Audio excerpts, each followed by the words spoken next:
নীলফামারী সদরে 250 শয্যা জেনারেল হাসপাতাল পরিদর্শনে এসে ঝাড়ু হাতে নিয়ে পরিচ্ছন্নতা অভিযানে নামলেন নবনির্বাচিত সংসদ সদস্য আল ফারুক আব্দুল লতিফ। বুধবার জেনারেল হাসপাতালে উপস্থিত হয়ে প্রথমে হাসপাতালের সার্বিক বিষয় নিয়ে তত্ত্বাবধায়কের কার্যালয়ে চিকিৎসক কর্মকর্তা কর্মচারীদের সাথে মতবিনিময় করেন তিনি।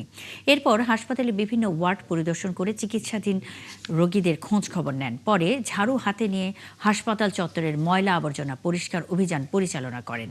এই যে প্রথমে তার কাছে যাওয়া সেখানে একটা লম্বা লাইন হয়, আবার সেখান থেকে তিনি ডিটেলস নেওয়ার পর যখন আরেকজনের কাছে পাঠাবেন সেখানে আবার দীর্ঘ সময় থাকা লাগে। ওখানে যদি আবার আমাদের এখানে যিনি ডাক্তার কর্মরত আছেন তিনি যদি যথাসময়ে আসেন এবং যথাসময়ে যেতেও চান, তারপর সমস্ত রোগীকে অ্যাকোমোডেট করা কঠিন হয়ে যাচ্ছে। এই ব্যাপারগুলো সমাধানের কি রাস্তা হতে পারে, এই ব্যাপারগুলো নিয়ে কথা বলার জন্য মূলত আমরা হসপিটাল কর্তৃপক্ষের সঙ্গে বসেছি, আমরা আলোচনা করছি।